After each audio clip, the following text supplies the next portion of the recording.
Jarvis, drop my needle. Hello, this is the hardcore legend Mick Foley, and if you are interested in listening to idiots, you came to the right place. Have a nice day. Woo! That's an attention getter. He's a very strange young man. He's an idiot. What we're dealing with here is a complete lack of respect for the law. Oh my God, he's an idiot. You know, of course, that you're out of your jurisdiction. Personally, I think you're an idiot. But that's the evidence in the car. But I was going into Toshi Station to pick up some power converters. Always like to keep my audience riveted. Greetings, ladies and gentlemen, friends and fiends, and welcome to Free Range Idiocy, the podcast about everything, but mostly just the stuff we like. Everyone has something they're looking forward to, whether it's a weekend getaway, an upcoming celebration, or just getting the family out of your house after the holidays and getting back to your life as you know without Uncle Jethro clogging the toilet every other morning because he refuses to eat any kind of fiber whatsoever. Which is why the last couple weeks have been so full of most anticipated lists for 2023, most prominently for movies. Well, we're here to balance out that equation and delve into that other segment of the movie release schedule. All the crap that'll be clogging up the theaters that would have been better off having never existed. You know, sort of like Uncle Jethro. So buckle up for some crappy cinema as we count down our least anticipated movies of 2023. I am your Uncle Todd, and with me, as always, is the man who once ate 50 eggs in one sitting out of sheer boredom and is still picking shells out of his teeth. He has been my partner in idiocy for over 2 decades and a refined fan of the fine films of WWE superstars. I give you the man they call Tim.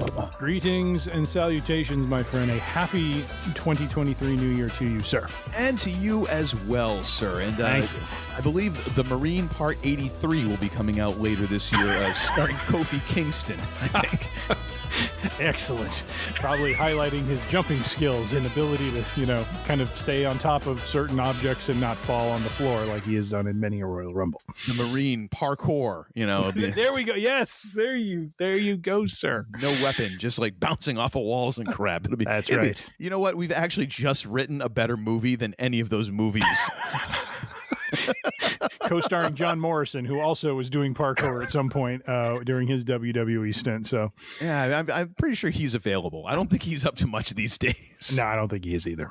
And actually, with all the people that WWE has re-signed since Vince has been gone, do you think that he's just sort of like, hey, did y'all forget about me?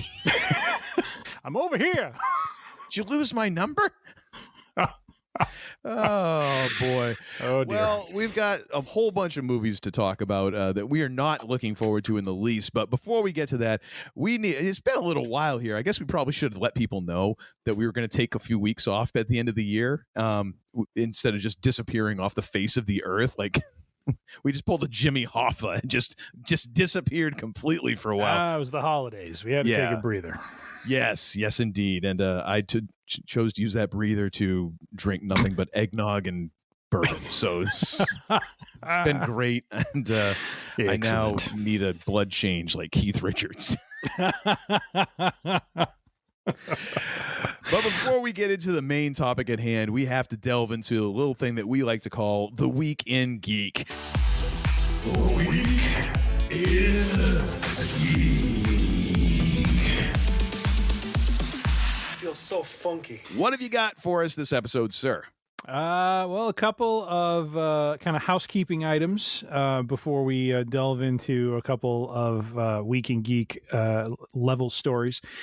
First of all, as you just mentioned, sir, we're coming back from the holidays, but I thought it apropos, and it does fit into the Week in Geek mantra theme, if you will. If we just touch briefly on a little gift exchange that happened between Uncle Todd and the man they call Tim for Christmas, and so I thought I would just didn't touch involve on any liquor. I want to just state, it's kind of remarkable for us. Absolutely, very thoughtful gifts, so I will start, and Uncle Todd was kind enough to send me a ugly Christmas sweater that is, but so beautiful. Ugly. That thing is gorgeous, sir. Well, it is gorgeous because it basically front and center right there, the Macho Man Randy Savage in all his glory from the 1980s, holding a little cream cup and with blazed across the upper part of the sweater, cream of the crop. Yes. Oh yeah. I saw that, and it's one of the only times I've seen an ad come up on Facebook where I was like, yes, I'm getting this. yes, I'm totally going to mess up my algorithm by clicking on this link, but I totally need to get this. Well, thank you, sir. It was great. Like the next day after it arrived at the house, the next day I went for my holiday trim at the local barbershop, and I was talking to my barber, and those guys there have talked about pro wrestling in the past, and so I shared with him that this gift had been sent to me, and he was like, "Oh, that's great." He's like, "So when are you going to wear it? Where are you going to sport it?" And I'm like. I looked at him like, I should have wore it today. And he's like, you should have. I'm thinking that myself. Like, how did you miss this opportunity? Well, I know for next year when I go in for the holiday trim, I will wear that and be. What do you mean next? Would you only get one haircut per year? You're not going to go back there? I mean, it's a winter clothing item. What, all of a sudden now it's springtime in Chicago at the beginning of January? Well, I wouldn't exactly say that after we had our little cold snap. Negative 50 right now. You need to be wearing every layer of clothing that you have. Yeah, basically. You walk out like a Michelin man. I don't know. I'll have to it's not just a Christmas sweater. That is a fine evening wear for all year round. Oh, good God. Fine. Yeah. I walk into a restaurant around here wearing that, I'm going to get thrown out. It's like, you don't serve their kind here. No, you won't get thrown out until all of a sudden you start cutting a promo in the middle of the dessert course after your two shots at Koval. Like it or don't like it. Learn to love it. Oh, so I got to tell you this before I forget. So me and the fam went to a hockey game last night. Yes, last night. And so here in Maine, we have the Maine Mariners, which is really cool. That is actually it's a semi-pro. It's the name of the semi-pro hockey team that was there when I was growing up, and my father used to take me to all these games. So when they brought the hockey team back, it was really exciting that they went with the old name. Anyways, after every goal, the guy reads off, goals scored by, blah, blah, blah, assisted by blah, blah, blah at whatever. And then he repeats it, and then at the end of it, he has a woo. I'm like, I totally forgot the Ric Flair woo, and then the crowd repeats the woo back. I was like, oh, that's awesome. It's glorious. That is awesome. Oh, that is beautiful. Anyways, carry on, sir. So, so I just wanted to just say thank you, sir. Appreciate the thought. You are welcome for the gift. And then I in turn had a couple items shipped out to you, sir. Yes, which was very exciting because they came separately. So I was, and I spoiled one of them. So, which was cool. That was actually I got this lovely T-shirt with a nice design that features the Admiral. Yes, Admiral Adama. And so say we all on the shirt. I've actually I think I've worn that now twice since I've gotten it, and nice. I was all excited by that. I was like, sweet, that's great. And you're like, yeah, you can enjoy the mug too. I'm like, there's a mug, awesome. I've got something else to look forward to. I'm a very simple creature, is what this comes down to. And then I got the mug, which it has a picture of a viper on it and says nothing but the rain. And I was like, nice, yes. So I've used that several times since then because nice. Coffee is always on the menu here at Uncle Todd's abode. Always. Absolutely. Most connoisseur of the grounds. It's mostly medicinal, really. That's what. It's like people say you can live without coffee. I'm like, yeah, but you might not make it if I don't have some. Yes. It's not a me without coffee. I'm not that good of a person anyways, but me without coffee is even worse. Yeah. Just imagine that. Yeah. Likewise.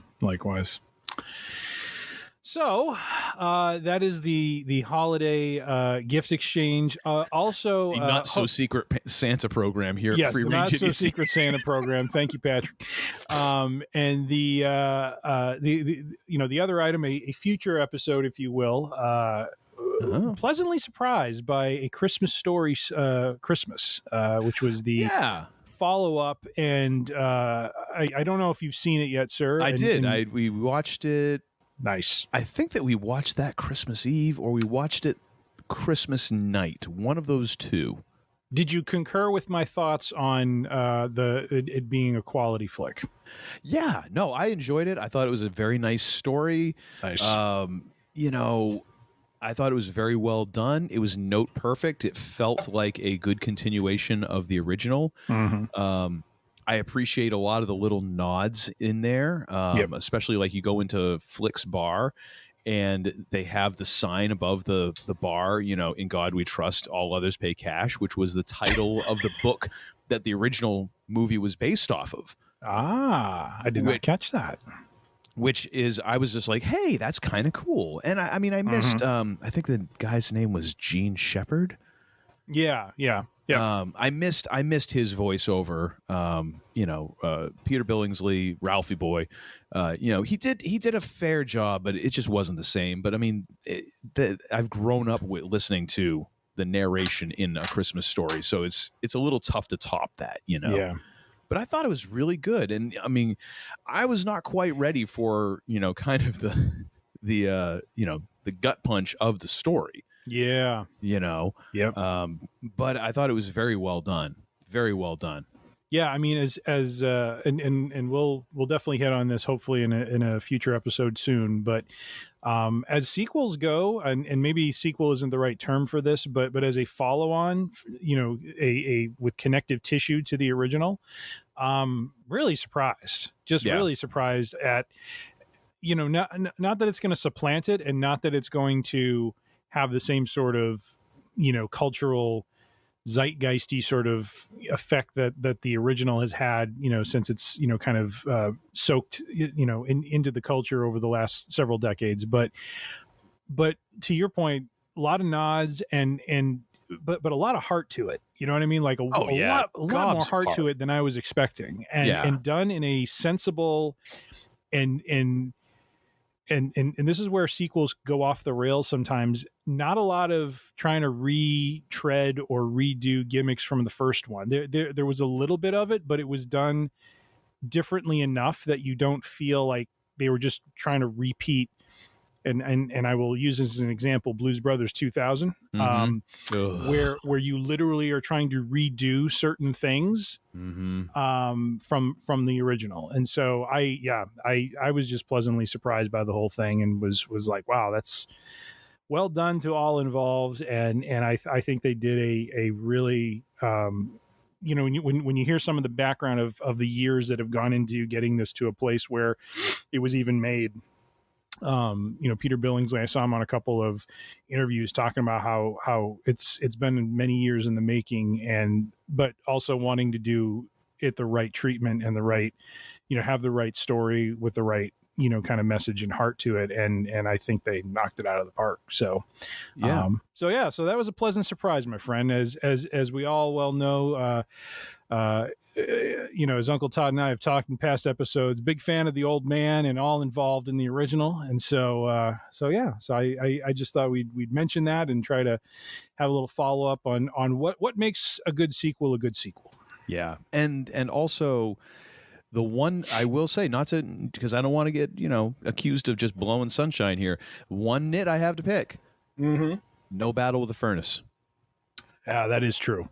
We do not hear Ralphie go downstairs and, I mean, we had the Bumpus Hounds. We even got to meet one of the Bumpuses, but no furnace battle, which I was a little disappointed by. I was like, they even had the fuse blow, all the little things, but I'm like, come on, that would have been like. Although I kind of feel like the car radiator was maybe the stand-in for that with the Midwest souffle and all that good stuff. True, that was pretty funny. True, that was good. That was good. But to your point, it was not a replacement for it. It was just maybe a different angle. So, all right. As we look, as we put the holidays in the rearview mirror, the man they call Tim, not Uncle Todd, once again engaging in fantasy football this year. I can't even tell you how good it makes me feel, the fact that I have nothing to contribute to this. I can't even tell you how light I feel without this dragging down my life over the past I don't know how many weeks. And it's glorious. And Uncle Todd will be that decision will once again be affirmed as I share just a little bit from our playoffs. I have not had a great season. I'm in 5th place out of 8 teams, but I qualify because we take the top 6. And I have basically had a Cinderella story type run through the playoffs. With in other words, lucky as hell. Let's just put it that way. Indeed. And you know, one of the reasons I bring this up is because as Uncle Todd has mentioned in the past, during the quarterfinals, me being the 5th place team was taking on the 1st place team, in the semifinals last week.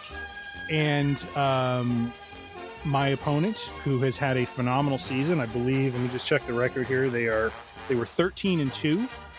I upset them.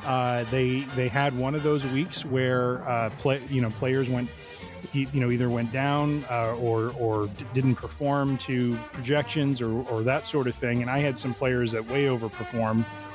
And so I advanced to today's finals, and I am actually in position to be crowned champion for a 4th or 5th time of fantasy football. So, well, congratulations on winning your fake football tournament. Thank you. I know your team is very proud of you. Absolutely. And that I know that your wife is extraordinarily happy with the choices that she's made in her life. I plan to take a victory lap around the neighborhood, complete with air horn. Wearing his Macho Man sweater and nothing else. Cream of the crop. Like, how come he's not wearing any pants? Avert your eyes. Rises to the top. He should have done this on a warmer day, don't you think? Oh, gosh. Yeah, it was not terribly flattering, but hey, he's having fun. But yes. But I just thought I'd share with you that I have had great success executing the very thing that drives you absolutely insane with fantasy football, which is that just the absolute crazy nature of it and how you can do really well all season and have it completely upended. So hey, you know what? I don't have a dog in the fight. So congratulations, sir. May you reign. May this be beginning of a dynasty for you. Thank you. And just a question for you. Yeah, you gonna play next season? No. I tried. My life has improved immeasurably since making that decision last year. Oh, I feel lighter. I feel lighter. All right. Well, this next one, let's get kind of back to business. Enough housekeeping from the free range here. But Ahsoka, which I'm trying to remember, when is Ahsoka coming out? Because Good question. I was just thinking that myself. Let me look that up. It looks like it will be this year. I don't know if you can kind of nail down when this year, but it looks like it will be this year. There's no official release date for Ahsoka at the moment. Expected the show will debut in 2023, with rumors suggesting that it will begin in late 2023, as The Mandalorian Season 3 will be taking the early slot for Star Wars content on Disney+. Thus, according to space.com, I think. Sure. Yes. Purveyors of all that is true and factual. Yeah. This one is from CBR.com and basically touches on a couple more names that are being dropped. Ray Stevenson from Punisher, Warzone, and Vikings, and Ivana Sakano from Pacific Rim Uprising will be portraying a couple of villains in the Ahsoka series. So Ray Stevenson it is rumored to be playing a character named Balon. And Balon will be working for Grand Admiral Thrawn, which just warms my heart to just see confirmation that the Grand Admiral will be a part of this live action series in the flesh. And I am very much looking forward to his portrayal. Also, little teaser. We will be having a book club of sorts with Jimmy Dice in the next month or so here with the second Thrawn trilogy. Actually, I need to get his book back to him so he can read it. Reread Wait a minute. Now. You took his book? I couldn't. My library only had the first 2 books. So I was like, where am I going to get this book? I don't. Oh, good Where Lord. am I going to get? Oh, wait. I know where I'm going to get the book. I'm going to go to the Jimmy Dice Star Wars library and check it out of there. Oh my gosh. And go figure, he had it. Of course. I think he I think he mentioned on the Scruffy's last episode he's listening to the audiobook version, I think, which I actually want to hear from him how he likes that, because I could totally see that being a very entertaining listen, given the dialogue and back and forth that happens during certain parts of those books. So true, yeah. But yeah, so Stevenson will be playing Balon. He's described as a former Jedi who survived Order 66 before fleeing to what is in quotes called the New Beyond, where the Ahsoka series reportedly takes place. Balon, let me see, apparently tried to maintain his Jedi lifestyle, but was corrupted over time, embraced the dark side, possibly due to the influence of, do you remember the characters, the Night Sisters from Clone Wars? No. I think I'm having that right. I thought there was a collection of like Sith. They're almost like witches. Didn't they show up in Rebels as well? They might have. Yes. So anyway, Balon will be one of the bad guys for that. And then for, what was her name? Let me look it up. Ivana Sakano, which is interesting because it sounds like Ahsoka Tano. And actually, I know that I groaned when her name came out. It was not because of the actor. It was because of the movie that you quoted, Pacific Rim Uprising, which is an abomination of a movie. Oh, is it? Oh dear. Oh, it's terrible. It is so terrible. Oh my gosh. Interesting. It makes A Christmas Story 2 look like Citizen Kane. Ah, very nice. Very nice. But she will play Shin, Balin's apprentice and assassin, whom Making Star Wars speculates might be a former Night Sister herself. She's described as being cold, calculating, desperate to prove herself to Balon. And due to her and Balon's association with Thrawn, Shin is apparently tasked with killing Ahsoka Tano, potentially setting up a larger conflict between Ahsoka and Balon himself if she can't get the job done. So, I'm trying to think, and I think that's the extent of it. So it was just, and it's a reminder that Lars Milkinson, who has been doing, I believe, the voice of Thrawn during Rebels, may or is most likely going to be playing the live incarnation of him. So some interesting news on the villain front. Sounds, some similarities to Kenobi a little bit, with, having a Jedi from Order, from the time of the Great Purge, basically fall to the dark side and be corrupted and now be the antagonist here, or one of the antagonists. So, what are your thoughts, sir? I'm not that crazy about that angle on it, but I again, it's all going to be in the execution. I think that I have a little bit more faith that this will be executed a bit better. For whatever reason, Kenobi, to me, as much as I kind of liked it, it's one of those things I can't see myself ever rewatching. And I felt like it was one of those deals where it's the rare thing where it's like, this probably would have been a better movie than a series, because I don't think there was enough meat on the bone there. So that's probably a little bit of the bad taste I'm getting from the similarity there, but sounds interesting. I mean, hey, I'll watch it. Who am I kidding? Yeah, I can't wait to see Thrawn in live action. Can't wait to see more of Rosario as Ahsoka. I mean, she was so good. Oh yeah, so good. I just want more of that. So and in general, I'm in no matter what. I'm kind of curious from the original the original Thrawn trilogy. Well, I mean, Tron too. I mean, maybe he'll show up. It's a Disney property, so who knows? Could be. Oh, can you imagine light cycles in Star Wars? Oh, that'd be so cool. Well, they kind of have the speeder bikes, but not quite the same. True. But Heir to the Empire, that sequence of books, I am curious if we're going to start seeing some of the threads from that get pulled into Ahsoka or not.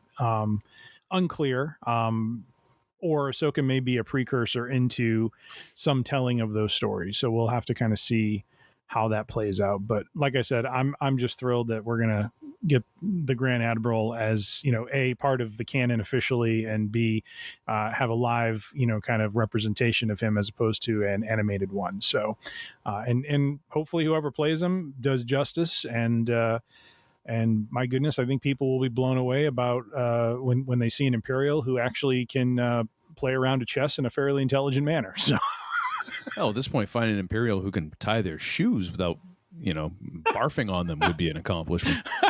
Jeez. Oh, there are 4. Never mind. All right, wrong It's franchise. like Buford T. Justice said, That's right. If he can get up and take a pee in the morning, I'm proud. All right, and then our next one is from ScreenRant.com. Purveyors of all that is true and factual. Yes. And here, what's interesting in this one is some speculation around, or just an MCU theory around Scarlet Witch. Speculation on ScreenRant.com? The hell you say? So most of these sites are, what's going to happen? This. Of course, nothing has been reported. How dare I sully the good name? I know. But just talking about how Scarlet Witch may have a big impact and maybe have a big role in what is viewed as the end of Phase 6, which will of the multiversal saga that's starting now with Ant-Man Quantumania, which will be Avengers Secret Wars, and kind of gets into a little bit of the background on that and why she could end up playing such a major role.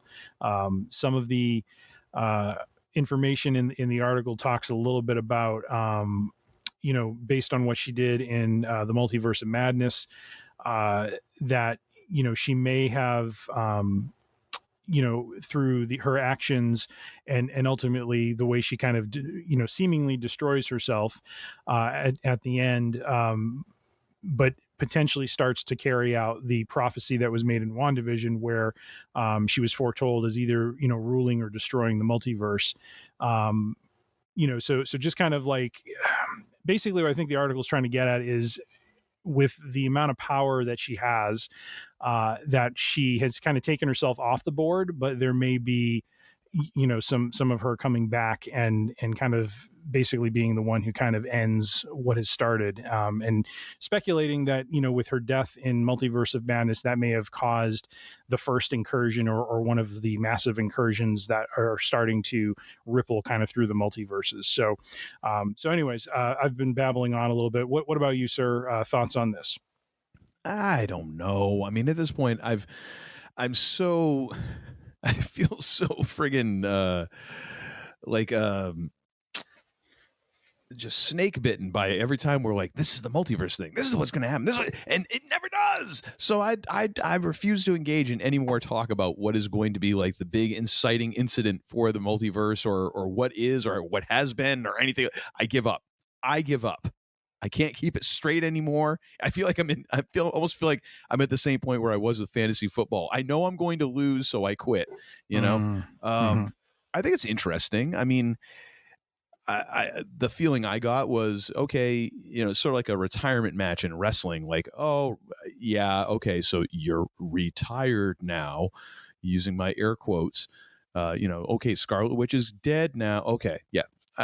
I don't believe that's the case, so yeah, her coming back, it makes sense from a story point of view, but I think my prediction of Marvel events is hovering somewhere around Bob Uecker's lifetime batting average.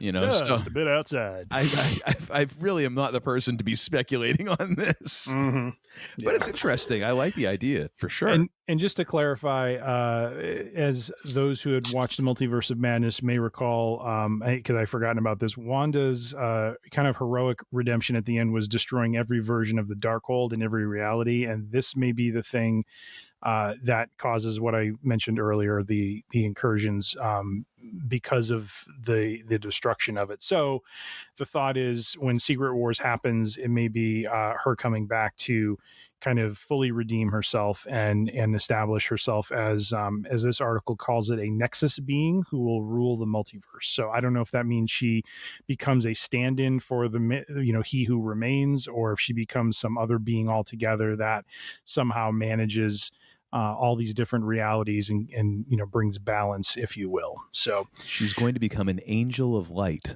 and her and Kara Thrace will rule the multiverse together in harmony. All this has happened before, and all it will happen again. So say we all. So say we all. Man, we didn't even script that.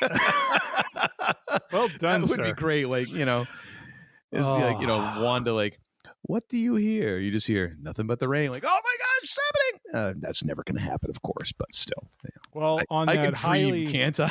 on that highly symmetrical note and synchronous note, that, my friends, is the Week in Geek. Well, thank you once again, sir, for all of your internet sleuthing and searching. It is well appreciated. But now it is time for us to dig into our least anticipated movies of 2023, which this is not something you got every day. Everyone's always, oh, look at all the movies that are coming out. We're like, yeah, and look at all the crap that's also going to get floated out there as well. Like, dear God, how did some of this get greenlit? And then you realize, like, well, Hollywood is just throwing stuff in the wall, and whatever sticks, sticks. And with Hollywood accounting, no one, everything loses money anyways, so someone's winning, I guess. So each of us have 10 movies here. However, I would like to make an honorable mention. Of course, because it wouldn't be our top 10 without an honorable mention 11th. So, well, here's the thing, because we originally had planned on talking about a couple of other things in the Week in Geek, and this would have given me an opportunity to talk about one of them. Okay. One of my least anticipated movies, I didn't have the heart to put it on here, but yes, Indiana Jones 5, man. Sacrilege. I just don't know that I need to have Harrison Ford running around in like his 80s now, and it looks more like he's limping around, but I don't know, man. Like, I don't know if this is a movie that I still just look at it like The Last Crusade was the last movie. Like, I still have not watched Kingdom of the Crystal Skull. I can't bring myself to do it. Yeah. And I saw that in theaters, and I just don't really. I mean, on one hand, like, I saw the music goes, and you're like, yeah, there's Indian on. The more I think about it, though, I'm like, I don't know if this is something I'm really caring about. So I didn't have the heart to put it in my list proper, but I did want to put that one out there that I'm honestly not looking forward to that movie. Because mostly I don't know how good it's going to be. I hope I'm wrong. And maybe this is the big send off for Indy that the character deserves. I don't know, but I guess I'm more scared for that movie than I am not anticipating. I'm just scarred. Two things going for it, my friend. One, it is an odd-numbered Indiana Jones film, and so far all odd-numbered films have been wonderful. And what is it, Star Trek all of a sudden? What the crap is this? Indeed. And second of all, whenever we have the Nazis as the antagonists, it always goes well. So, which is another thing. Doesn't this take place in like the 50s or something? I think so. So, anyways, okay, whatever. Sure, whatever. All right. I'm nervous. I don't have an honorable mention. I held to the 10 that we were allocated. Oh yeah, some of these boxes you've got have like 5 movies in them, so don't even start with me. Well, there were themes that came up during the hours of research that I put in. Hours of research. You filled these out in like 10 minutes this afternoon. It was more like 25. But exactly. After you've played some video games the other night and had your half bottle of Uncle Nearish, like, hey, I gotta fill out that wine. Bill Moody. Jeez. Oh yeah. So, who would you like to go? Would you like to go first, sir? And we will alternate back and count up. All right. So you have the honors, sir. Thank you. Well, as we go through these, I think, I should give full credit to Uncle Todd. He filled out his list first, and then I kind of worked off of his gimmick. But we'll have some taglines in here, some themes, some silliness going on. But for number 10, I put this as the out of my wheelhouse choices here. 80 for Brady and Book Club, The Next Chapter, 2 movies covering the tomfoolery and shenanigans of 4 senior ladies as they encounter or as they play out their journeys and have different encounters. But this is not, even though one of them has Tom Brady as kind of the focal point of the movie, I just don't know. So yeah, I kind of felt like this was, I was just shocked to see 2 movies though had that same kind of concept to it. Oh, totally. Yeah, it's just in two very different areas of the world. So the two senior lady road trip movies, I guess. There we go. Thank you. Yeah, I saw Book Club, the next chapter. I'm like, there was a Book Club 1? Yes, because I mean, nothing like a bunch of senior ladies, a reading that that draw me money. That's right. Get me some older ladies who have a book club. That'll pack the theaters. Like, you can go to your library for free and see that. Like that's not that extraordinary. But or hey, you can just go to your own book club. So. Exactly. You could start your own book club, save the $15 from the theater, and go buy a book. Or better yet, just go get a library card and you save the $15. You have snacks for your book club. Buy local, ladies and gentlemen. Buy local. Yes, indeed. Support your local public library, ladies and gentlemen. There's good folks there and lots to be had. And I now live like one door down from my local public library, which has been awesome because I'm a dork. Very nice. And I just want to be clear, it has nothing to do with it being, I mean, part of the out of my wheelhouse thing is just, a movie kind of with that setting is just not in my wheelhouse. It's not what I want to see. So we're doing this based on being least anticipated. It has nothing to do with his otherwise, just totally ageist motivations about how he Come just on now. despises old people. He does. I do not. Hates dogs and old people. He's like the bad guy from Tin Cup. He hates old people and dogs. All right. Well, that's my pick for number 10. Oh, no, it's old people and children, wasn't it? Oh no, it was old people, children, and dogs, I believe. I think you're right. What was the character's name? Why can I not remember Don Johnson's character in that? It wasn't Shooter McGavin. Gosh, I don't remember. Yeah. Wait a minute. Don Johnson would be in Tin Cup. Yeah. It's right there on the tip of my tongue. Anyways, think about it. I'm not going to look it up. I'm going to try and figure this out. Oh, the always exciting David Sims. Oh, yeah, because it was something like it was a real like vanilla sort of name, which is perfect for a golfer. Yes. All right, so coming in at number 10 for me, as I like to say, no Nev, no ticket, Scream 6. I mean, basically just example 982,751 of how Hollywood is completely devoid of new ideas. And they managed to piss off Nev Campbell, who was always like a huge crush of mine growing up. So that just does it for me. I mean, granted, I haven't seen any Scream after I think 3, but I'm definitely not seeing this one. Yeah. But yeah, they ticked her off because they didn't want to pay her. It's like, she's kind of like she's like the foundation heart of the whole franchise. And you're like, nah, we don't want to pay any money. Okay, fine. And she walked. But yeah, so I mean, I get it, but at this point, it's almost like the movie is so meta that at this point, I don't know where you go with this at a certain point. Well, it's so meta it becomes a self-parody. Right. And then it becomes all about, it becomes almost like kind of the M. Night Shyamalan thing with the twists, right? I mean, we'll talk about that later. You're going into the movie not to be surprised or to, kind of just experience it. You're going in like mentally dissecting it based on the prior 5 movies. Okay, what are they going to do now? And what about this character? And they're doing this again. And to me, it just becomes like the movie loses its charm at that point. It's magic because you're overthinking it, or at least that's how I am with those movies. It's like I know what I'm in for now, and I'm trying to solve the mystery as opposed to just go in and just enjoy it. And and quite honestly, movies like this, and later on we'll touch on another one, Saw 10 of all things. I just don't get it. It's like, I get there must be some accountants that know how to, make the case that the numbers are there and they just do it. I don't know. Yeah. Oh, well, I ain't seeing it. I won't even stream it. I am not. If it happens to come up on one of my streaming services, I may just throw my TV out the window. That's how like anti-movies. That seems like an overreaction a little bit. You have control over what you see and don't see on the box, don't you? I know, but I kind of want a new TV. So oh, okay. So you're just looking for an excuse. That way I can take it out of petty cash. This magnificent feast here represents the last of the petty cash. And then I love the next line, eat slowly. as Bill Murray reaches over to Ray.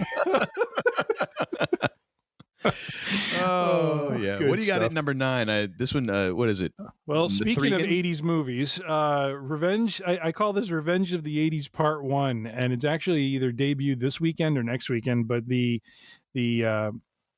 Child's Play ripoff, if you will, called Megan, spelled M3GAN. So I thought it was Mithrigan. I was like, well, it could be Mithrigan.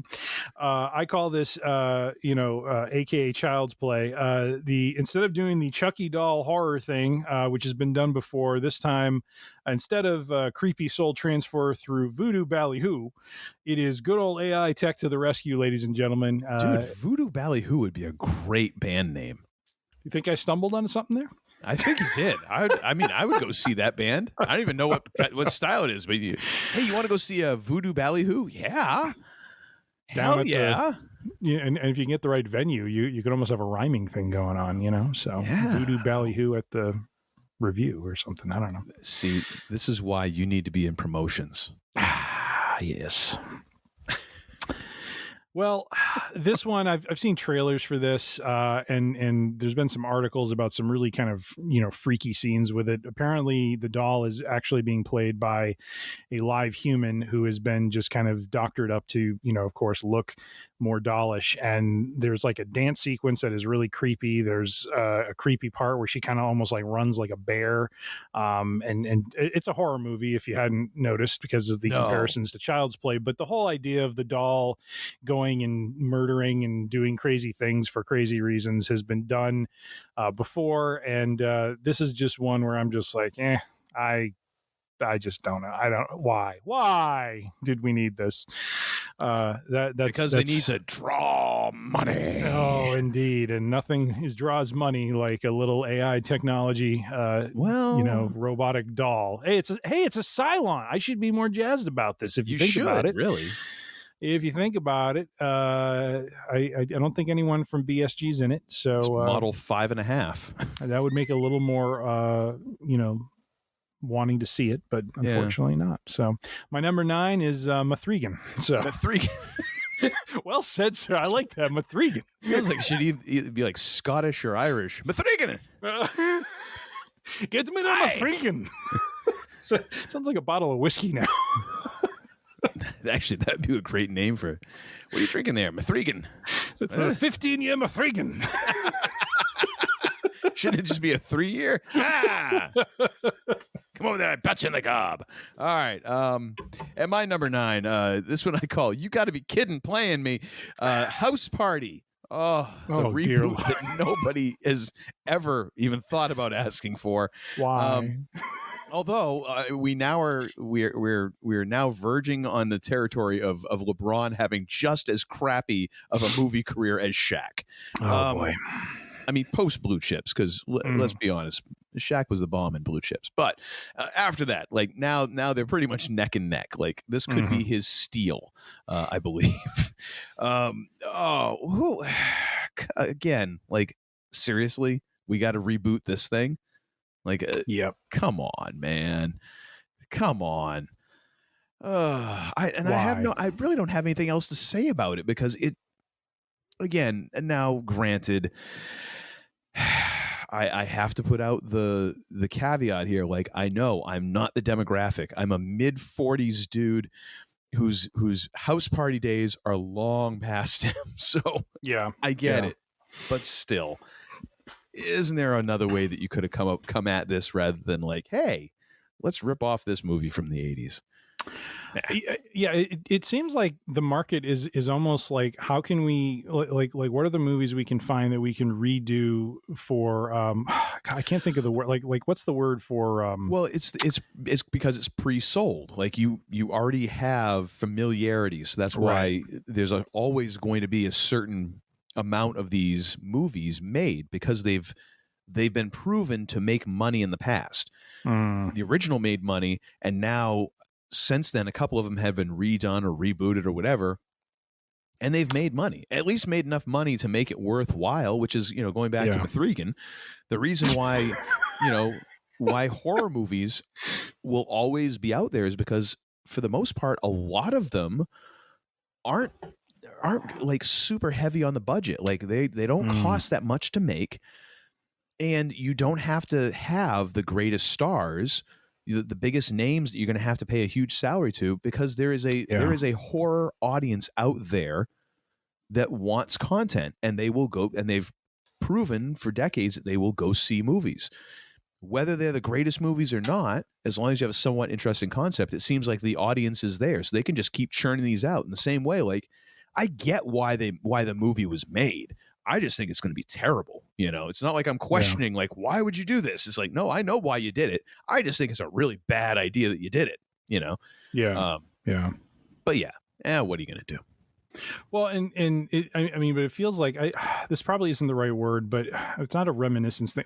What's the word when you look fondly back on the original? Nostalgia. Thank you. That's what I was looking for. So that's the thing. It just seems like there's marketing just around nostalgia, and that's all there is. Totally. And I get it to a degree, but at the same time, you know, like, well, we were talking earlier about A Christmas Story Christmas, right? And I don't know, for me that was a nostalgia thing. It was more about, okay, they're going back to a story and telling... that's a total nostalgia thing. Like it, and I get it. Like, and I get the hypocrisy of both of us being humongous, you know, BSG fans when that is a reboot. It's I'm reimagining whatever, but yeah, and I'm criticizing this. You're dang right I am, just because I think that the chances of this being done well are real slim, are low. You know, like it's been done well a handful of times, and that's why they keep getting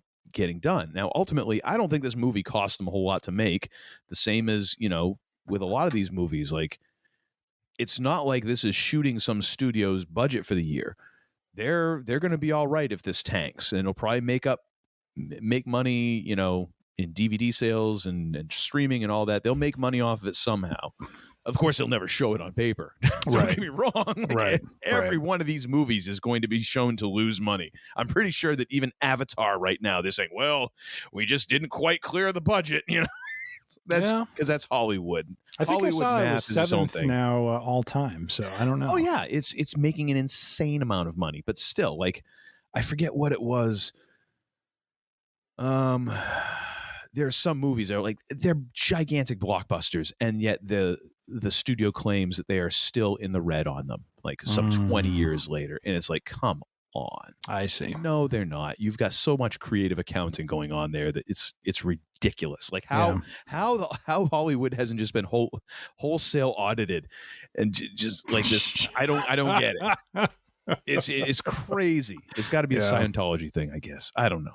Again, Tom Cruise and his alien magic is protecting all of Hollywood from their shady accounting being audited. But anyways, where do we take the left turn into that? I don't know. I got you going on nostalgia, and you just ran with it. My goodness. All right. Well, what do you got at number 8, sir? I call this Revenge of the 80s Part 2. I've been seeing, I'm a fan of the show Frasier. Tend to watch it, you know, in the evening before I get ready for bed. And as seems to be the habit now on Paramount Plus, Teen Wolf the movie commercials seem to play before the episode airs. And I'm just kind of sitting here like, okay, so wasn't Teen Wolf originally a movie in 1985? And why are we calling it the movie? I did a little sleuthing and found that apparently MTV did a run of Teen Wolf as a series, you know, because nothing says music television than doing a TV show that has nothing to do with music. Hey, that's been going on for like 25 years, Bob. Ain't nothing new there. Yeah. But yeah, this one, you know, I mean, even watching the commercial, there's one point where this guy's like, he's like, I'm supposed to be the alpha. And I'm thinking, yeah, you're not the alpha if you got to if you have to say a line like that. So there's some sort of speaker of the house joke that I could make in there, but I'm going to refrain. I was not trying to go there. So. If you got to say you've earned the job, you ain't earned the job. Oh my gosh! Just a sidetrack. Like I'm not trying to like post my flag on one political hill or the other. But dude, how embarrassing is it that you think you got this thing in the bag? You've moved into the office already. Mm-hmm. And it takes like, what was it, 15 votes to finally get it across the finish line. I mean, Ric Flair likes to time... claim to be the 16-time world champion, but he lost 15 times to get to that point. So, I mean, oh my gosh! And the whole the guy's got to be in addition to just going insane with just like how crazy this is and what he's gonna have, the level of groveling and like anxiety and all that. And he's still thinking like, and I got to move all the crap out of the office. And that's the worst. Like that would be totally my thing. Like I just don't want to move this stuff out of the office now. Like I know I'm a complete joke. I just don't want to move out of the office because I hate moving. You know, that's how much I hate moving now. Anyways, once again, Uncle Todd taking a total left turn into an area that I wasn't even thinking we'd go to. So yes, my number 8 is Teen Wolf the movie. You can keep it. I'm not going to be interested. It might have mange. That's least anticipated, and it is not the alpha. If you're going to the movie, make sure you have your rabies shots. You heard it here first. And probably last. So what is your number 8, sir? And a tetanus booster, just to be sure. Because, I mean, God only knows what's going on at most movie theaters now. Oh, goodness. Oh, my God. The movie, I've seen a couple of different articles or people posting online about, you know, how they're, you know, and there's this whole thing now of like, especially some directors like, oh, the movie theater experience, you're missing out. It's like, dude, you don't go to the movie theaters I go to. Like, they're not even trying to clean the movie theaters anymore. You know, like you go in and it's like they clean like on Thursday night and then the rest of the week is just crap. They apply the Indiana Jones theory and do it every odd showing, or yeah, it's just like, you know, yeah, you might need a tetanus shot at a lot of theaters right now, being short-staffed and just not really caring. Like the theater experience ain't all it's cracked up to be. So yeah, actually, and you know what, throw some penicillin in there too, because you might have to use the bathroom, and if you touch anything, God only knows what's going to happen. All right, so getting back to the list. We've been away for 3 weeks. Uncle Todd has a lot of tangents he's got to unload right now. My family's just tired of hearing me talk. It's the only time I can actually get any of this out. My wife is waiting for me to get kidnapped, so I have some better stories. Let me tell you about fantasy football. Good Lord. Oh, no, that used to be what my wife would ask me to. That's how she would fall asleep. She's like, tell me about your fantasy team. How's it going? Oh, like, good you just Lord. want me to tell you so you'll fall asleep. Like, yep. Fair enough. All right. Can't knock you for that. Gosh. That's actually rather ingenious. I wish I'd thought of it. Tell me about your shoes. All right, you're number 8, sir. Number 8. That's where we're at. I'm going to call this one Return of the One Trick Pony. This is Knock at the Cabin, the next M. Night Shyamalan feature. I love how the tag is like, save your family or save humanity. You know, not realizing that we would be doing this after the holidays, this is probably an easier decision than M. Night might think. There's a lot of people who are like, humanity, you know, as crappy as it is. I've been stuck in a house with these people for 2 weekends. Get them out. Uncle, and we all know there's like that. I made that joke in the intro about Uncle Jethro, like clogging up the toilet every morning. Like everyone knows there's that one person in your family who, when they start heading to the bathroom, you're like, oh boy, get the plunger. Get a spray. Gonna have to hose the thing down. There's that one person you're like, oh no, they're gonna go in there and wreck that. Oh my gosh, it's just wrong. I was not prepared for all this. But Knock at the Cabin is much like that person, in that M. Night comes around with one of these movies and it's like, okay, so again, it's just the twist. That's what it's going to be. Mm-hmm. You know, might as well change his name to Chubby Checker at this point, because that's all that this guy does. Like it's the same movie. And I know we have Dave Bautista in this one, and you know, he's apparently getting a lot of credit these days for, you know, for his acting prowess and all that. I'm like, oh yeah, it's great and all, but I ain't watching this movie. I already know. Like it's not even about knowing what the twist is. It's just the fact that now every single one of his movies, you're just so conditioned to like, okay, I know it's coming. And that's enough to kind of take the shine off of it. That's enough to like make you just go, oh, it doesn't matter how good the twist is. It's just because it's going to be there. And yeah, I mean, every movie to some degree or another has a twist, but that's like his thing. It's like every one of his movies, like, oh, it's the big twist or it's the swerve or whatever you want to call it. It's like, might I rebut for a moment? Yeah, go right ahead. Because this is actually one I'm looking forward to. And you're an M. Night fan, aren't you? I am. I'm a fan of the work. What I find interesting about this trailer is, and I don't know that the twist has been given away fully, but I like that when I first saw the trailer, the fact that they kind of establish what the main thrust or at least the primary issue that needs to be resolved is, and they don't say much else, and it's a very, very creepy trailer. Which is, I mean, granted, I did see a bit of the trailer, and I'll grant you, like, just what I saw, I'm like, that is creepy as hell. Like, that's getting the job done in terms of like setting a very interesting tone. However, the thing is, and I never really thought about this, even though I'm very much into minutia and how the sausage is made of things. It's a totally different company that's cutting that trailer. So I mean, and we've seen how many movies have you seen in your life where you're like, the trailer looks awesome, and then you get into the movie and you're like, the hell is this? Well, Star Wars prequels. I wasn't going to say it. For once, I wasn't going to say it, but so I like, granted, totally valid. You're right, but but in the trailer, like the placement of the shot, like there's a lot of technicality to like when you watch that trailer, you can see there's just a lot of close-ups and a lot of I don't know how to describe it. It just feels like the cinematography and some of the shots, like you're looking at, like, they're making me feel uncomfortable by the way they're kind of framing this.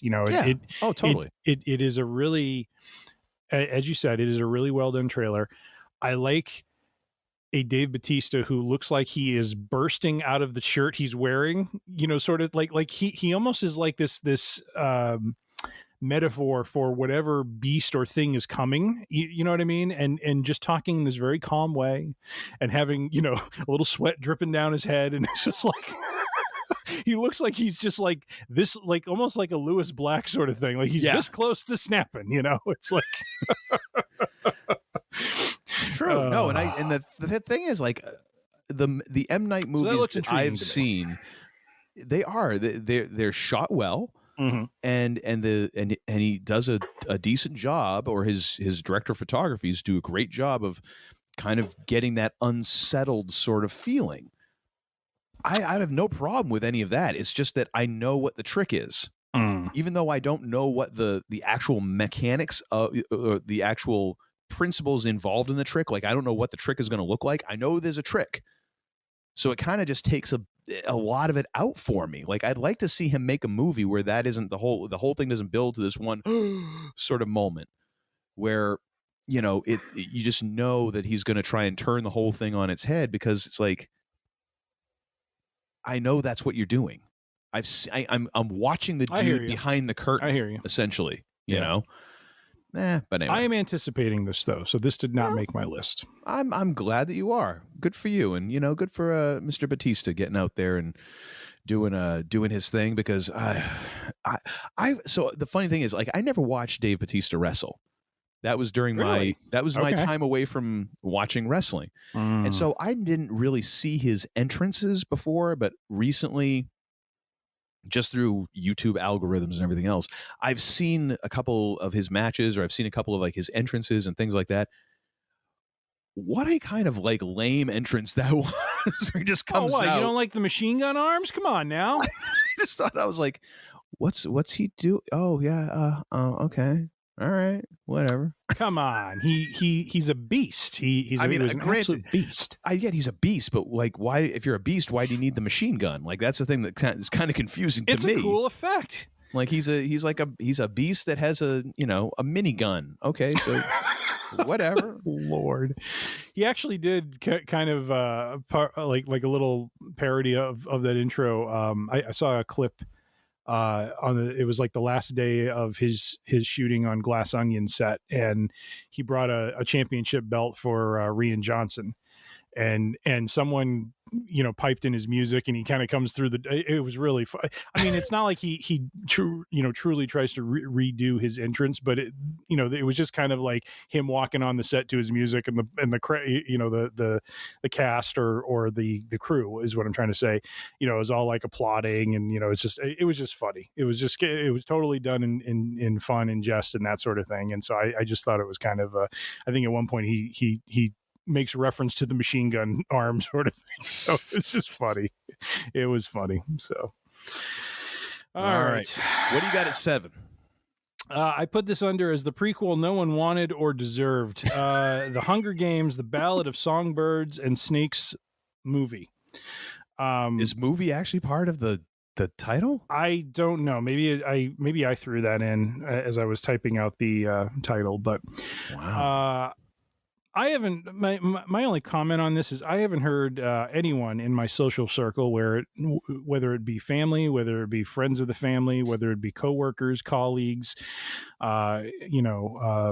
just acquaintances, utter the phrase Hunger Games in any way, shape, or form. So I don't know how on earth this movie's even being made, other than the nostalgia topic that we were talking about a little bit earlier. But why? This is supposed to be basically set, I think, a few decades before the Hunger Games trilogy that has already come out, and is supposed to basically tell the story of the main character. I think his name is President, or he becomes the President Snow character, and so it's kind of about his like rise to that, I think, or what he goes through in kind of the early days before he takes office. So great. I'm just not wired into Hunger Games. It's just not my thing, and I could probably do without it. So I'll let someone else take 2 hours of their life and never get it back. I'll tell you why they made this movie. Because the first Hunger Games movie made $694.4 million, and then the entire trilogy has made $2.97 billion. Yeah. That's why this movie is getting made. And because, I mean, young adult fiction, man, is a huge market. So, I mean, I don't know. I'm guessing it was based off of a book. I'm guessing. That is kind of an audience that just replenishes itself, and it keeps coming back. It's why Harry Potter movies are still a thing. Like, kids are always rediscovering, some of this same stuff. So I'm sure that, they're thinking they're going to make some bank out of this, and I can't disagree with them. I think they probably will. Yes. So that is my, I believe, number 7. I'm trying to look up the movie to make sure I copied the title correctly. And that would be great if it was the Ballad of Songbirds and Snakes movie. Like, we know it's a movie. It's in a theater. We don't need you to add movie on there. Let's see. Didn't think it was like a still frame or a slideshow. I don't know. Teen Wolf decided to put the movie at the end of its very title. True. So very, very true. Apparently once that's again, the thing. Just showing how little I know. No, just showing how ridiculous the people who make these titles are. Gotcha. Well, thank you for that, at least. For me, at number 7, I've got It's Not the Spider-Verse, but pretty please come see it anyways. And that is going to be Kraven the Hunter, which Joe again, Spiderman. I'm surprised they haven't tried that trick. It's not Spider-Man, it's Spider-Man. He's a nice Jewish boy who runs a delicatessen. He also just happens to be able to climb walls. I mean, it's totally different. Oh, dear. Oh, my God. Where did that come from? Anyway, I don't know. This is another one of Sony's attempts to do a movie in their Spider-Man universe without Spider-Man, because they can't have Spider-Man in their movies because he's loaned out to Marvel.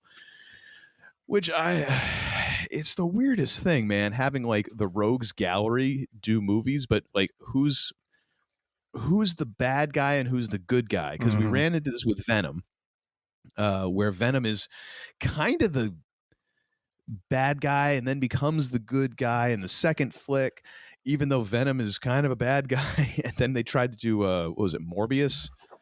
Right. Which, oh my God, it was, I've not seen it. I've seen bits and pieces of it, and it just seems so ridiculously bad.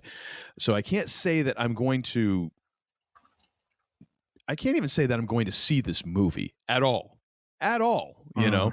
But I mean, it's probably going to have a plus size Russell Crowe. So that's something. I mean, I guess, or something and a half. I don't know. Is the plus size, planned? Is this something he's doing as part of the character, or is Russell Crowe just showing up in whatever shape he's in? I think Russell has just gotten to the point where he's enjoying life. And you know what? I mean, the man gave us Gladiator and are you not entertained? And some other really good. I'm fine with that. Whatever. It's like, it's just kind of funny though when he was playing Zeus, and it's like, is this intentional or is this just this just who Russell is these days? I don't know. Like, hey, I'm not here to judge. It's just it was a little bit weird because I was used to Maximus, and now I'm like, he's Maximus. Yeah. Maximus. And believe me when I say that, I'm not svelte with a six-pack myself. So yeah. I'm pointing four fingers back at me when I'm pointing them at Russell. So, whatever. But it's mostly the fact that, hey, here's another spider villain without a hero in the movie. How the hell is this going to work? Who knows? Oh, gosh. Taking a page out of DC. Like, hey, you like comic book movies? Here's a comic book movie. This doesn't make any sense. Yeah, but it's a comic book movie. What do you think? You like comic book movies, so therefore give us all your money. Yeah. No. Why not? You like comic books. Shut up. I don't like comic book movies that much. All right. What do you got for number 6, sir? Well, the phrase I put on this one is, would have loved to have been a fly on the wall for this pitch. I had to do a double take, and I had to actually, read a little bit about this because I wasn't entirely clear I was catching it right. But title of the movie is Cocaine Bear. Yes. The synopsis is inspired by the 1985 true story of a drug runner's plane crash, missing cocaine and the black bear that ate it. This wild, dark comedy finds an oddball group of cops, criminals, tourists, and teens converging in a Georgia forest where a 500-pound apex predator has ingested a staggering amount of cocaine and gone on a coke-fueled rampage for more blow and blood. It sounds. How can you not want to see this movie? I want to see this movie. It sounds like a horror movie. It almost sounds like some just whacked out version of Smokey and the Bandit in a way. Yes. I mean, it's no. Actually, this is like what's the movie with Clint Eastwood and the Any Which Way But Loose? Right. With the monkey. Yes. but the monkey is doing blow. I don't know. I just don't. I don't know. I'm all for watching movies at times that try to retell a story that happened in the past, but this one just when I was looking at the details of it and seeing how it's being kind of framed as a horror movie, but then it's like a dark comedy, and I'm just like, I don't know what this is supposed to be. But it's right in the title, dude. It's right in the title. It's Cocaine Bear. Well. I don't know if I can go for an hour and a half, 2 hours watching a bear on blow. My gosh. So you'll go see Knock at the Cabin for M. Night to do his one trick, but yet you won't go see something called Cocaine Bear just to say to people just to tell people on Monday morning when you go into the office, hey, what'd you do this weekend? I saw a Cocaine Bear. You what? Yeah. I saw a Cocaine Bear.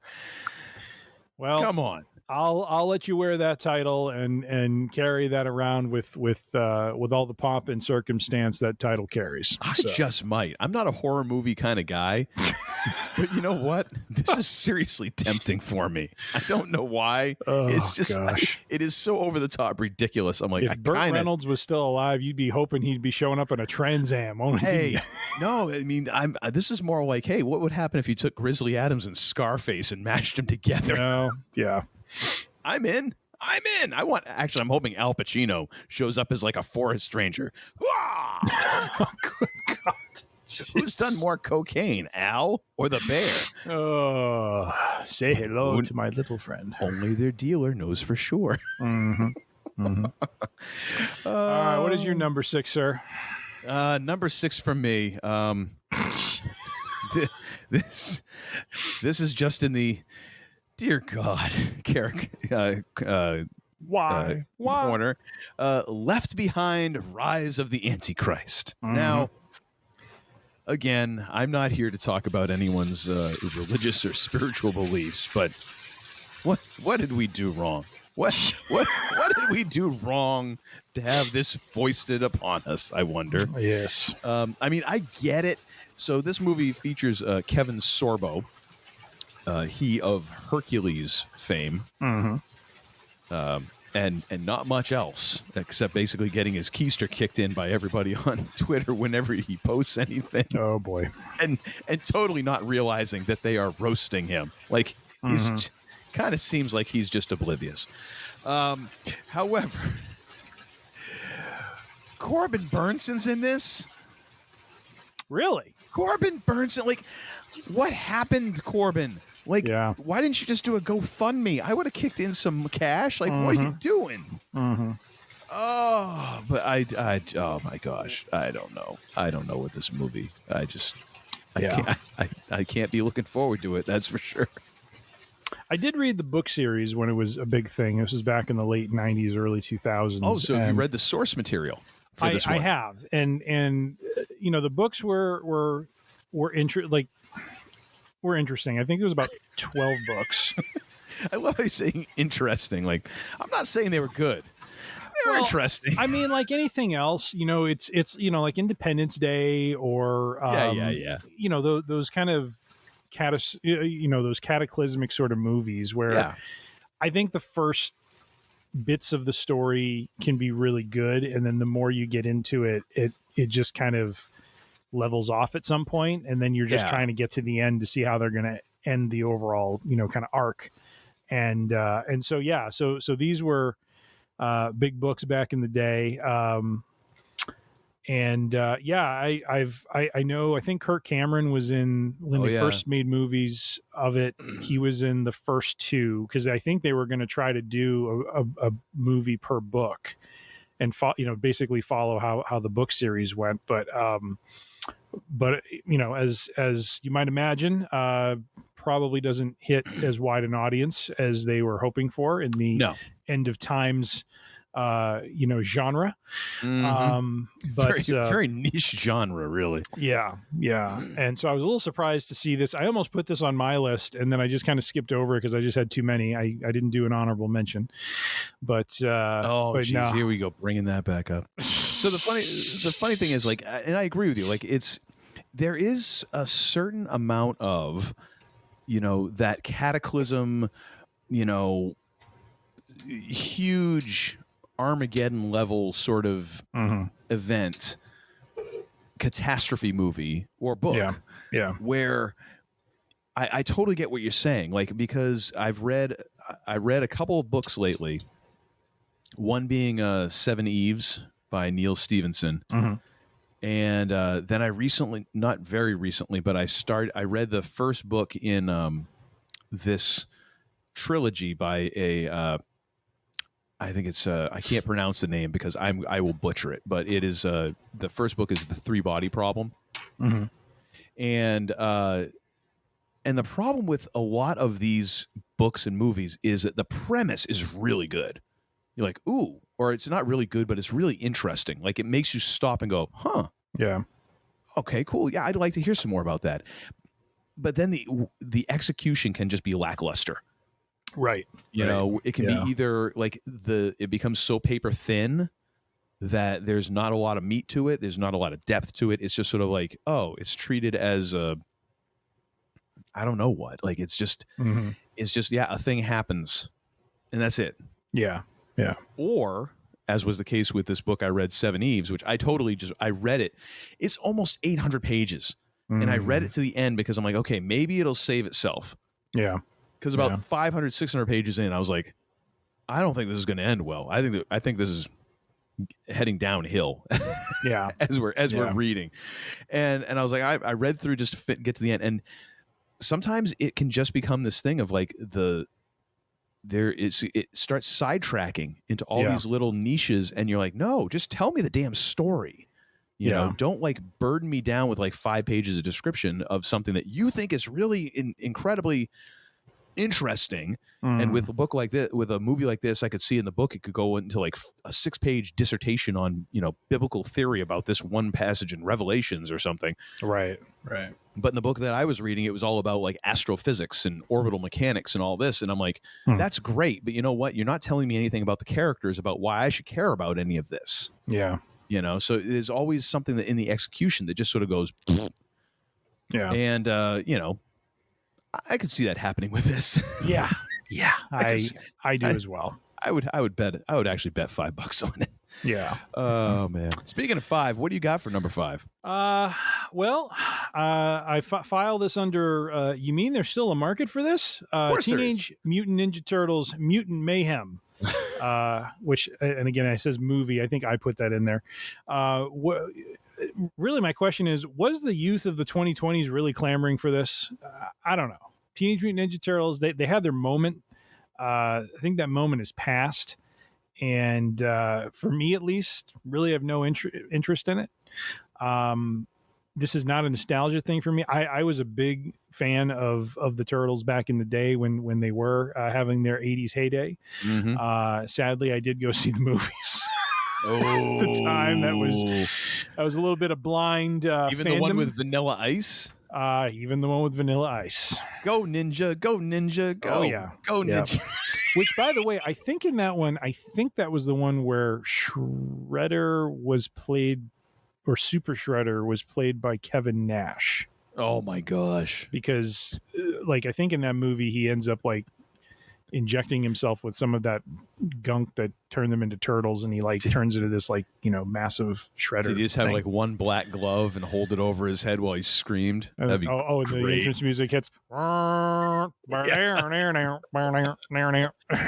Which, I mean, great entrance music. It was much better than Big Show. I mean, you got to give him that. By the way, Kevin Nash podcast snippets on YouTube, very interesting stuff to listen to. So I'm sure. Like all those guys, I've been catching a lot of like Foley podcasts too. Yeah. But yeah, this was one I was kind of like, I just, to your point, it feels like in the entertainment industry, like, and I may be opening a big can of worms when I bring this up, but do you think we lived through in the 80s just kind of that last golden era of just a lot of there was a lot more ability for both obviously quality, but also maybe lower quality or just kind of off the beaten path sort of long tail stuff that came out that somehow, you know, because so much content came out in the 80s and the era of VHS and all this other stuff, that there's so much to draw from that they seem to feel the need to go back and bring some of these things back. Do you feel like that at all? Because no, I think don't feel like the 80s did that in terms of going back to the 60s. You know what I mean? Like, I feel like there was a lot of, I don't want to say original because it was probably based on books and comic books and things like that. But I feel like there was a lot of original movies that are now getting remade now. You know what I mean? Like, I don't remember seeing that happening or feeling like that was happening as much in that time period for us. Star Trek: The Next Generation. I don't think it's a matter of, but that built on top of Star Trek. It wasn't trying to redo it. You know what I mean? Well, it was in a way. It was supposed to be that generation Star Trek, and it was. And it's a different way of doing it, but it's building on top of that. But it's also kind of, it's giving you like the polished and gussied up version of Star Trek. It was to capitalize on the Star Trek name, because there was, at that point, you'd had the movies with the OG cast, you had Trekkie conventions, and they figured we can market this, and that's all it comes down to. It's just, I mean, it's money, and it's that age old struggle between the artistic and business. The people who are in business just want to, they draw me money, you know, that is it. That is, in a nutshell, that is it. And as someone who has been in bands for a long time now, and has been in charge of booking said bands in venues, I have to understand both sides of that. I've got an artistic vision. I've got something I want to do. But I also have to understand, like, the bar owner, the club owner, does or does not care to a certain degree about that. There are some that care more about the artsy fartsy stuff, but bottom line, they need to make X number of dollars in their ledger in order to stay open. Right. And that's got to be their primary concern. And I respect that. I get it. And there are musicians and artists who don't either get it or don't respect that, but it's like, hey, that's your thing, man. But I mean, it's everyone has their own way of approaching this, and it's understanding that. And for stuff like this, yeah, it's about being pre-sold. That's totally what I think it is. And it's also just the idea of thinking back to when you were a kid and that everything was so much better. You know, it's just the way it is. Like, yeah, but the thing is, like, we're not seeing stuff that's coming out now or in the past 10 years, 15, 20 years with the same eyes as we did when we were kids. Because I have a lot of nostalgia and warm feelings for like G.I. Joe, for Transformers, all that stuff. But you know what that was? It was about selling toys. That's the total reason why we got the G.I. Joe comics and the Transformer comics, which honestly, if you want to make an argument about, you know, good art, like the original G.I. Joe run, and with Larry Hama, I think was the main creative force behind that, and then the Transformers original run in comics, where by the end of the fourth comic, Optimus Prime is dead in the comics. Crazy, you know, and you know, in the comics they had a comic book that was entirely silent, like there was no dialogue because it was all from Snake Eyes perspective. You know, like some cool art stuff. Like, go back and read those if you're at all interested, as opposed to like the TV shows. But it was all about selling toys. Well, sure, but Transformers as a concept was new. But it was already not Star really. Wars as a concept was new. Not really. The Transformers were basically like, they were already toys that were in place that they brought from Japan, and they assembled the ones that they kind of thought were cool and just made up names and stuff for them. Like, they were pre-existing properties that they're like, hey, we can package these and sell them in America because they were selling in Japan. You know, Star Wars, yeah, it's original in a way, but it's the hero's journey, and it's like all of those old serial sci-fi, you know, Buck Rogers, Flash Gordon, you know, movies that George Lucas loved when he was growing up. It's kind of the same sort of thing. It's repackaged and it's gussied up, and it's original, well, air quotes in that, but it's still about making money in a way. Even George Lucas, like, because he knew that he needed to make a certain amount of money to make the other movies. Sure, you know. No, and that's what I don't disagree with that. You know, I get it, but I guess what I'm thinking is, yeah, all new stuff is not truly new. It is derivative or based on something else. However, you know, Star Wars, if I go back in time, right, Star Wars wasn't a thing in the 60s. Transformers wasn't a thing in the 60s. G.I. Joe might have been, or, you know, I think I remember hearing there might have been some like G.I. Joe like characters, but not the way it was being done in the 80s. Teenage Mutant Ninja Turtles, you know, Marvel was around, but, you know, had evolved, I think, or created new characters. It feels like, and like you said, I'm probably, and it is a bias of my time, you know, growing up and thinking, you know, like I was growing up during a time of something unique. But when I look back now, what is really truly unique? I mean, the things that seem unique to me, like at one point, M. Night Shyamalan, right, seemed like a unique storyteller, unique stories that he was trying to tell. You know, looking at his name is escaping me. He did Nope last year. Jordan Peele, right? He is someone I would look at and say, okay, he's trying to create some original, you know, some original content. Yes, it's derivative of Twilight Zone and has that sort of twisty sort of thing going on, but at least it's a story that I'm going into the theater not knowing where it's all going. You know what I mean? Teenage Mutant Ninja Turtles, I can kind of tell you where that's going to go because I'm familiar with the framework of the genre or the brand.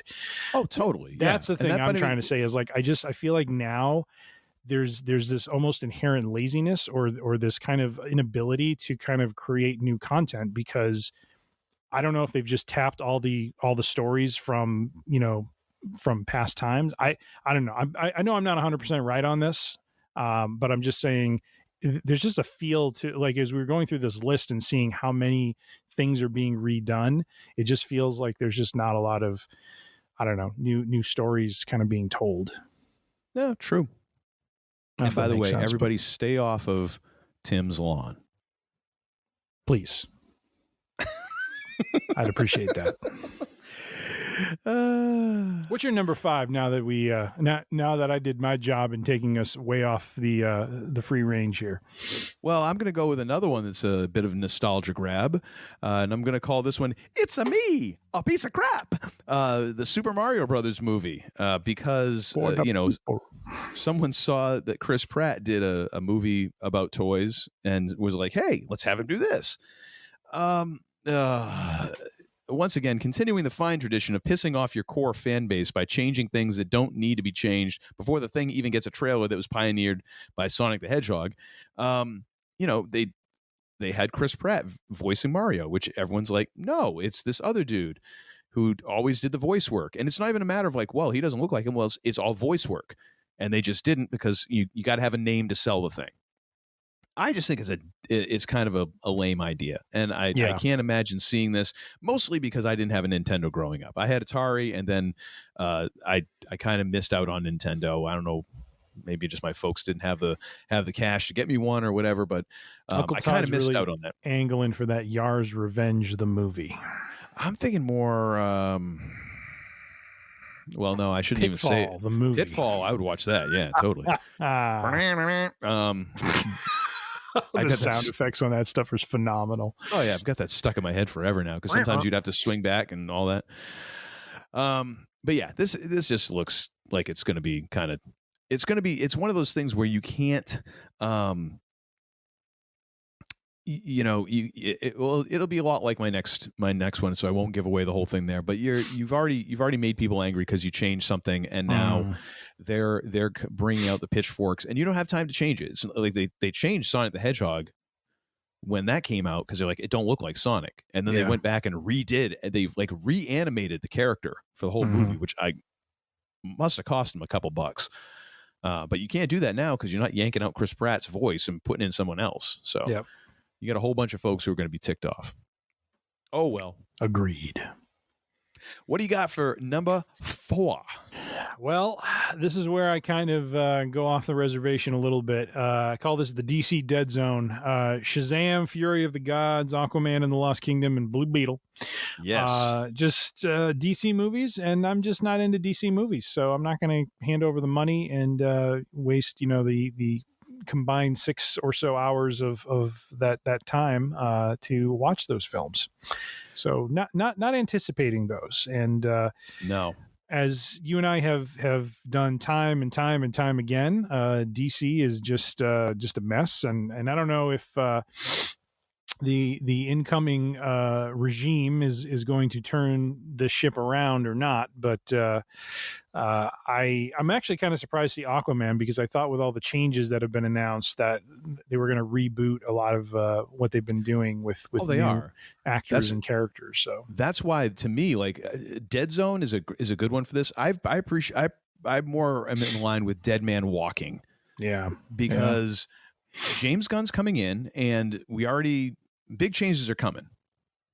I think the only thing that you're not going to see changed is the Suicide Squad and Peacemaker, because, well, James Gunn did those, so those are his binkies. So you're not going to see much change cast wise or anything there. But everything else is up for grabs. We already one thing we know for certain: Henry Cavill is out as Superman. He ain't coming back. Right. And everything else is kind of varying shades of rumor. But one of those rumors is that Jason Momoa isn't going to be coming back as Aquaman after this flick. He's going to be they're going to move him over to be a new character, or a different character, I should say, called Lobo, which fits what he looks like anyways, right to a T. We do know that the Patty Jenkins Wonder Woman 3, as it was pitched and kind of like in the schedule, is already dead. Like, they're not doing that movie the way it was, the way that she proposed it. So if everything is getting redone, what the hell is the point of even watching these movies? Like, these are movies that are going to be for a universe that's not going to exist in its current form. Like, why would you even bother going and paying the money to see these movies? Because if they look like they're heading anywhere, chances are they're not heading there anymore. Yeah. It's the absolute craziest thing right now where they're trying to reboot this in midstream, and you have movies that are already made, and it's not like they can just shelve these. You can't just shelve Aquaman. Like, there's so much money invested in that. It's not like Batgirl, where they shelved it and they ate $100 million in costs. Like, Aquaman costs way more than that. and you're on the hook for it. You know, they've got to try and make something out of these. Maybe the Lost Kingdom is apropos. I mean, and the fact that you've got the whole Amber Heard thing where they've already cut her part down to probably, like, she'll be lucky if she's included in a wide shot in a crowd at this point. Is The Rock out as Black Adam now too? Well, yeah, and that's the other thing they said is that apparently in the first phase of whatever they're going to do, that Black Adam is not going to play a part, and it's like, so you've gotten rid of, you know, Cavill, and now Dwayne Johnson's out, who, I mean, granted, this, you know, however people feel about his acting, the dude brings the bank when he makes a movie. And, you know, now you're rebooting this whole thing, so all these movies that you have coming out, who knows? I mean, Blue Beetle might be the one that survives just because it doesn't have any connective tissue to anything, but who knows? So why watch these movies at all? Like, everything's going to change, and you're damned if you do, damned if you don't. Because if they say, "Oh yeah, these movies have no connection going forward," then you're going to short the box office. If you say, "Well, we're going to tie them in somehow," there's still going to be people who are going to be pissed off and not see the movies because they know that the movies so far have kind of been crap. Yeah. You know, it's ridiculous how badly DC has managed to mismanage this whole thing. Makes Bob Chapek's term Chappie's term as Disney CEO look like a roaring success by comparison. Yes. But anyways. I would agree. What is your number 4, sir? I'm going to call this one Smells Like Mortal Engines. Dungeons and Dragons Honor Among Thieves. Get that 20-sided dice out, baby. Here we go. Oh, my gosh. Lots of names, lots of special effects, but it's probably going to fall flat because it's a niche adaptation that general audiences don't either know about or care about, and the core audience is going to be pissed off, sort of like Mario Brothers, because someone's sword is the wrong shape and someone's tunic is the wrong color. I don't see how this is going to work out. I really don't. I know that D&D is much more widespread now than it was. I mean, I remember kind of dipping my toe in playing, Dungeons and Dragons back when I was in like elementary school and stuff like that. I know it's a thing. I know there's a whole subculture for it, but man, I don't know how much of a general audience you're going to get with this. Even with Chris Pine, and I mean, I forget who else. They've got names for this. Yeah, they've got some serious name power going for this, and they've spent a couple bucks on this flick. I just don't know that you're going to get a lot of people saying, "Hey, let's go check out the Dungeons and Dragons movie." I just don't see it. Maybe my fingers are way off the pulse, I guess, but I'm a little on the fence with it.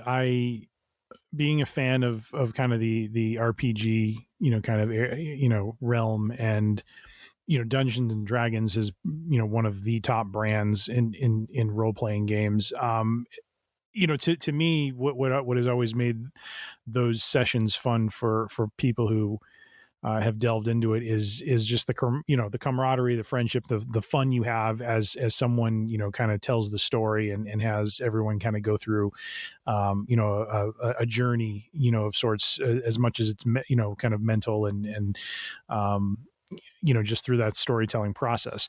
So it's kind of interesting to me that they're translating it onto the screen. The thing that I kind of question or wonder is, and I'm not familiar enough with D&D to know this, is if any of the characters that they have in the movie are, really from that brand. Like, there may be some popular villains or popular heroes or anything like that? Like, are they drawing from any of that, or are they really just? I mean, what's really funny is this could really just be like sort of a medieval with some magic thrown in, almost like Lord of the Rings-ish sort of thing, but just, you slap D&D on as kind of the brand and see who shows up to watch it, Yeah. So that's what I find kind of interesting with it. But I'm kind of, or what concerns me a little bit about it, but I do find it interesting to see how they kind of, take what is really just been kind of a concept of, people getting together to play, missions and kind of journeys and things like that, and kind of try to turn it into a movie. But I don't know that it's really going to resonate. It is such a niche sort of area, and I don't know in this day and age of, online, open world, massive, I think they call them MMORPGs. But video games have kind of supplanted, and have become the new realm that folks, especially now where you can connect so easily. So I'm just not sure it's going to resonate the same way, but I am curious. So, but I understand why this would not be an anticipated item for you, sir, because it does bear some questions. Oh, certainly. Wow. How did this happen? What? So they're saying the budget is approximately $45 million. That doesn't feel right. Wow. Really? That does not feel right at all. Because, I mean, Chris Pine and Hugh Grant ain't doing this movie for, like, nothing. I mean, they've got. I don't see that as that's got to be wrong. I didn't see it on IMDb, and I just got that came off of the Biranchi. Who knows what the friggin' what that is? But anyways, whatever. However much it cost, I'm not looking forward to seeing it. I won't be venturing to the theater for it. Let's just put it that way. What do you got at number 3? Well, I cast aside the 20-sided dice and move forward into basically the Lost King movie, where I basically say, "You silly English knicket." Once again, proving that just because there's a true story behind a movie doesn't mean one should make a movie about it. This, I believe, was actually, I don't have the page open in front, but this was a movie that... sorry, can you give me a second to just find it? I was hoping it was a Knight Rider like a... Sadly, no. Prequel or something. Damn. Oh, well. Can't get what you want. Trying to find the... Well, if you took off your chainmail gloves, you could probably type a little bit better. I probably could. Where the heck did it go? I don't know.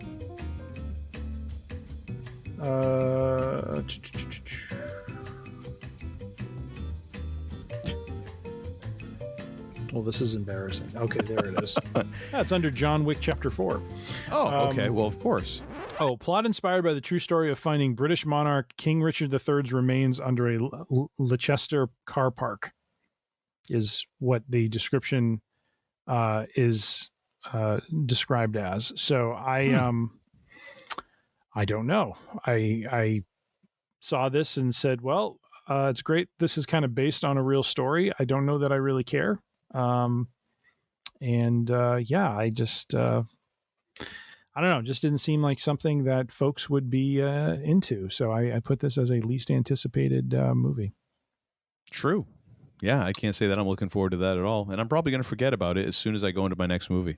I did in my description, right, it just because there's a true story doesn't mean you need to make a movie about it. Otherwise, I wrote, Uncle Todd and I could have made a fortune on the adventures at Lilac Lane. Yeah, unfortunately, the statute of limitations on some of that stuff has not expired yet, so we can't divulge some things that happened. But there was a Christmas tree with beer cans all over it. I do remember that. That's a pretty mundane part. I think some of the other stuff we have to wait another 5 or 6 years before we can't get bagged on it. That one time I woke up and there was a goat walking out of Tim's room was very interesting. Come on now. Jeez. I didn't know you could get a pink thong in goat size either. That was the weird part. Good Lord. Anyways. It's not so bad. Yeah. Thank you. And you're number 3, sir. Well, I'm going to call this one The Butler Shouldn't Have Done It. Plane. Yes, that's the title of the movie. And I actually watched the trailer for this. And, again, we need to pass the hat for Gerard Butler. Or maybe it's just at this point, I don't know what's going on. This just is so generic. It really is. I had to really think for a while, like, did I just get trolled? Is that like an Onion AV Club like fake trailer? No, this is a real movie. It's happening. And so the plane ends up crashing.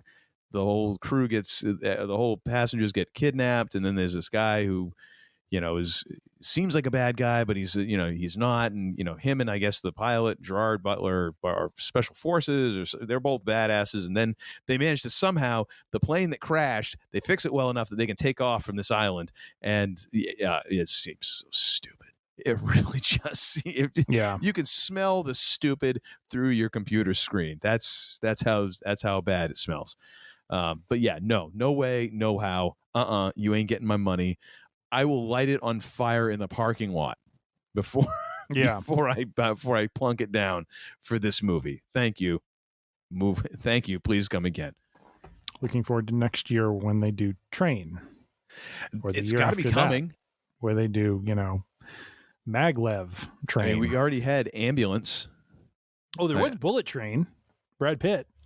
Exactly. Now we're not even trying to come up with titles anymore. It's just cycling around to all forms of transportation. It's just you point at it, you're like, that could be a movie. Really? Police car. Yeah. Exactly. Dump truck. Oh boy. What do you got at number 2, sir? We're almost through here. I loaded this one 5 up. hours later.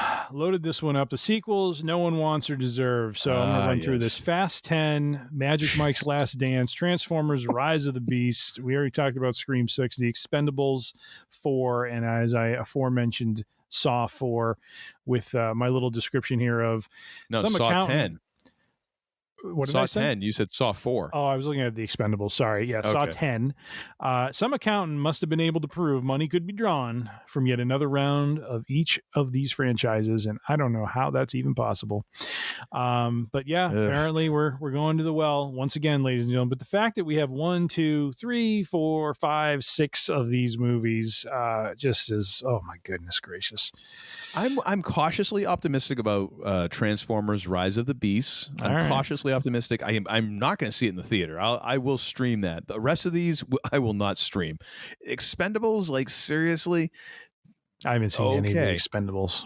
I mean, are we at a point now where Sly is pushing 70? Like it's time to call it. It's okay. Yeah. It's all right. But of course, Fast and Furious. Who would have ever predicted watching the first one? Which, I mean, the first Fast and Furious, it's 9 more would follow. I know it's not high cinema, by any means, but it was a fun little yarn. It was a fun movie. Didn't need 9 sequels, really didn't, and a spinoff. I don't know if that's counted in the count here, but The Rock had to get in on that action.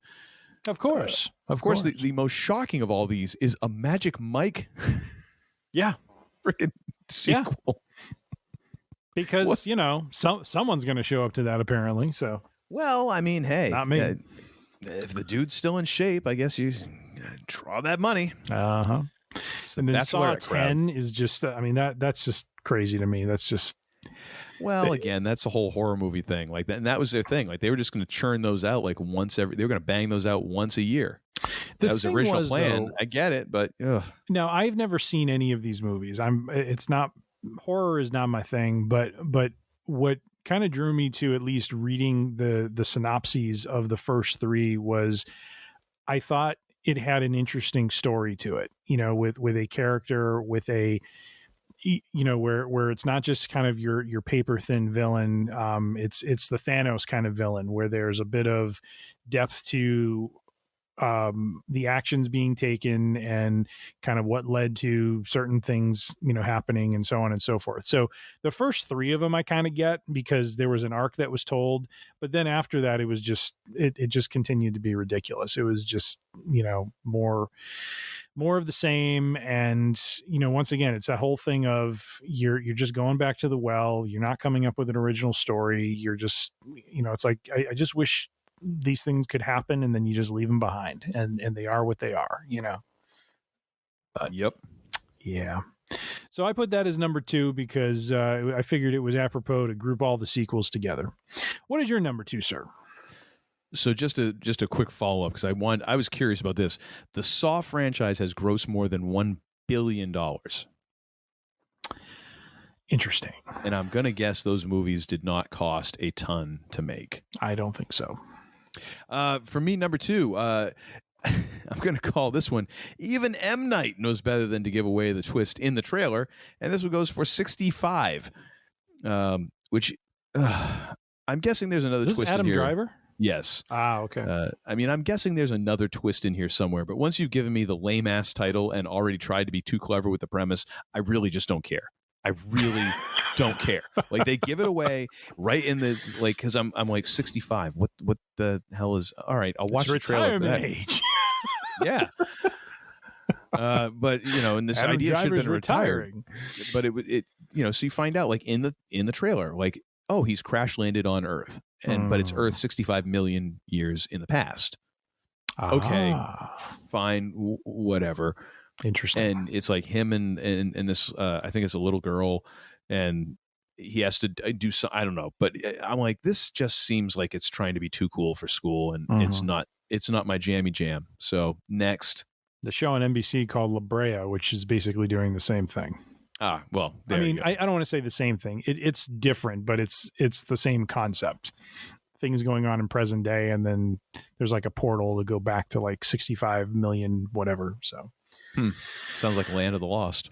Kind of. Yeah.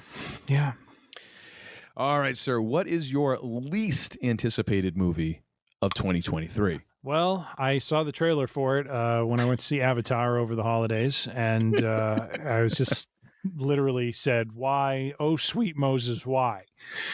I know I've been saying why a lot tonight, but this one takes the cake. Apparently someone decided that they needed to make a Barbie movie. Yep.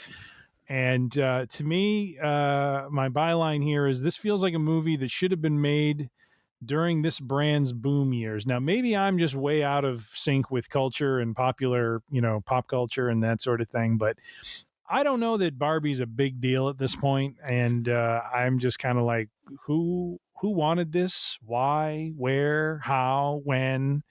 As a father of a daughter, I can assure you, Barbie ain't never gone away. Okay. There's been a bunch of like TV shows and stuff like that, and stay off my front yard. Straight to DVD movies, and yeah, it's still around, man. So I mean, wow, they're still selling toys, and if you can get a couple people to buy in on this. Now, I mean, it's got Margot Robbie in it, and Ryan Gosling. Yes. I mean, the trailer did not sell me any further on it, though. I was just kind of like, holy moly. Let's be honest. I mean, it'd be kind of creepy if it did. Yes, you're a man, but I'm just saying, if the point of a trailer is to get both fans and non-fans hooked, so you make the most money, as we've been talking about. Yeah, I'm just saying. I don't think you're the better job. I don't think you're the demographic for this movie. I am nowhere near the demographic. You own a Macho Man Randy Savage cream of the crop sweater. Cream of the crop. That's not the demographic for the Barbie movie. It's just not. Yeah, so that is my number one. Not interested, not anticipating it, and quite honestly, I'm not going to be shocked when I read, the Barbie movie didn't do well. It's like, that's kind of what I figured. So, or it makes more money than Avatar 2. Who knows? I don't know about that, but yeah, true. It's probably not going to. And you, sir, what is your number one? I'm going to call this one. Here's the one that needs killing. I'm just reading your description and saw the last two sentences or the end of your sentence there, and I'm just laughing. Sorry, go ahead. This one is The Flash.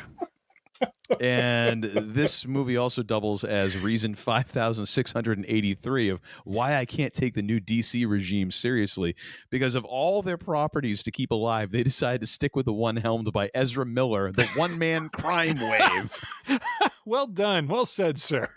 How in the hell? I mean, everything else is getting poop canned, but this is the one movie that seems like it's safe, which makes me wonder what sort of information Ezra has on the execs at DC.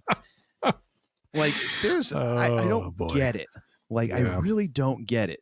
And I'm not saying, like, you know what? I hope Ezra Miller. It seems like things have been quiet for a while. We haven't heard him. He hasn't been in the news, so maybe things are getting back to. But this dude, at best, okay, is troubled, has issues, and needs some help getting his life into order. At worst, he's a trash human being, and yes, I'm willing to say that of when it sounds like you're going after, you know, you've violence towards kids and you're shady and all. Like, yeah, I'm willing to say that. I just don't get why this is the thing that's safe, because again, now this movie again, who knows what this is going to be going forward. It's another one of the Dead Man Walking movies. Like, this could just be the end. This was going to feature, I think, Michael Keaton, Ben Affleck in cameos as Batman. You're going to have Wonder Woman, Superman. Those two cameos, we know. I believe it's official that the Superman and Wonder Woman cameos have been taken out of this movie, which doesn't bode well. I mean, we know that Cavill ain't coming back, but now apparently they've taken out Wonder Woman too. So who knows where Gal Gadot is these days? Yeah. But again, of all the guys who seem to be safe in their job, like this dude, who is like, even if he, I mean, granted, I'm hoping for redemption for people who have screwed up and all that, and that they'll straighten out and become productive members of society. And that's what I'm hoping I wish that happened more often when people go to prison. I wish that we did a better job at actually rehabilitating human beings so that they can become a successful part of society. That's what I hope for. Right. However, the rules are a little bit different when you're in charge of like millions and billions of dollars in movies and franchises and all this. Like, I get that the dude deserves a chance to straighten his life out, but he's also like a walking PR potential time bomb. Yeah. Because he has not demonstrated that he's, you know, except for a few months here, that he can not do something stupid. Yep. But yet this is the guy who seems like he's got job security coming out his ears. I don't get it. Yeah. I really don't get it. But here we are. Fair enough. But then again, what do I understand that DC is doing these days? Nothing. Yeah. Absolutely nothing. I don't understand any of it. But hey, no one's asked me to helm a cinematic universe. So they should. I guess, I got to be honest, dude. Like, even if someone did come to me with like a Godfather offer, I don't know that I would take it. Like, this seems like it's such an absolute just monkey poo fight. I don't know what you do with this. Monkey poo. I mean, my gosh. I don't know. I'm not sure like there's any chance of success for this thing. But yeah, I am not looking forward to The Flash. I will not be going to see The Flash. I will more than likely never stream the movie. Because who knows if this is going to tie into anything and if it's worth wasting 2 hours of your life on. I don't know. Yeah. Anyways, there it is, folks. 20 or, well, in Tim's case, like you needed it, but there it is. Like 25 movies in Tim's list alone. I stuck with 11. But he was all uppity, but he has compressed them all into one block, and that just counts as one. Whatever. Well, I think you're leading on the tangent count, but anyways. But there you go. We sorted through all this so that you don't have to. So here are your movies to avoid this year, or at least the ones that we are going to avoid. And there you have it from your movie experts. Indeed. I can't even keep a straight face after that one. Cream of the crop.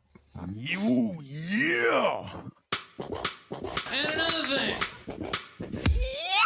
All right, sir. What have you got for And Another Thing this episode?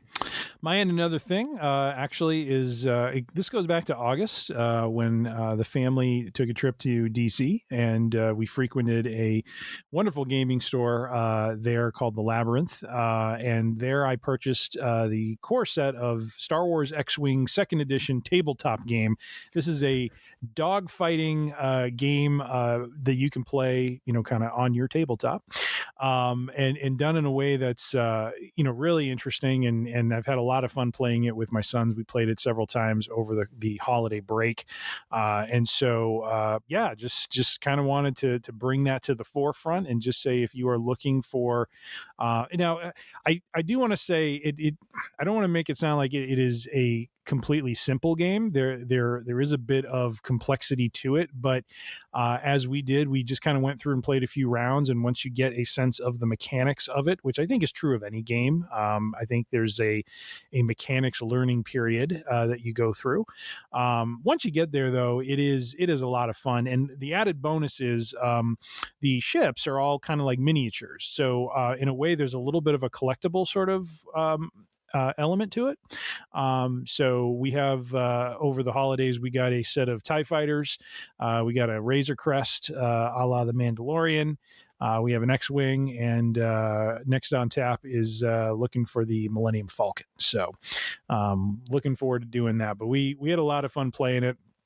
And it's just if you're a fan of the franchise, if you are looking for something, probably this is for older kids, probably teenagers into college aged, to just sit down and have some fun and just kind of do dogfighting in a way that's not a video game, but is still interesting. And you have to employ some strategy in terms of pitting your squad against your opponents. So I will report that my sons, as the Razor Crest and the X-Wing, obliterated my squad of TIE fighters. So I will admit that much. But how many times have you turned over the table? 0, actually. Wow, that's impressive. Good for you. Absolutely. And reason being, because it was just wonderful sitting with my two sons and doing something where we weren't on the computer or watching a movie. So it was nice. We had some good laughs and really. And you had that bottle of Uncle Nearest right next to you, so that kept things nice and calm. No, not a time for that, my friend. Not a time for that. So Star Wars X-Wing 2nd Edition tabletop game. If you're interested in that sort of thing, check it out. Very nice, sir. Well, for me, I decided to stick with a movie theme, and my And Another Thing is the movie Red from 2010, starring a very heavy hitting cast. Wow! And the funny thing is, we were looking for a movie last night to watch, and this just sort of caught all of our collective palates in just the right spot, because it was like, okay. And I own this movie, so I've seen it multiple times, but Kim had never seen it, and my daughter had never seen it. So I was like, oh, okay, well, let's watch it. And it's a fun flick, man. Bruce Willis, I mean, not the greatest thespian at the best of times, but he does a serviceable job. He does what he needs to do. Everyone else in this movie just chewing scenery. Helen Mirren, Morgan Freeman, John Malkovich, Mary Louise Parker, Carl Urban, Brian Cox, and my favorite, an appearance by the one and only Ernest Borgnine, who is, to me, just always goes hard in every movie he's in. It's great. Fond memories of watching him in Airwolf growing up. And but just a fun flick, man.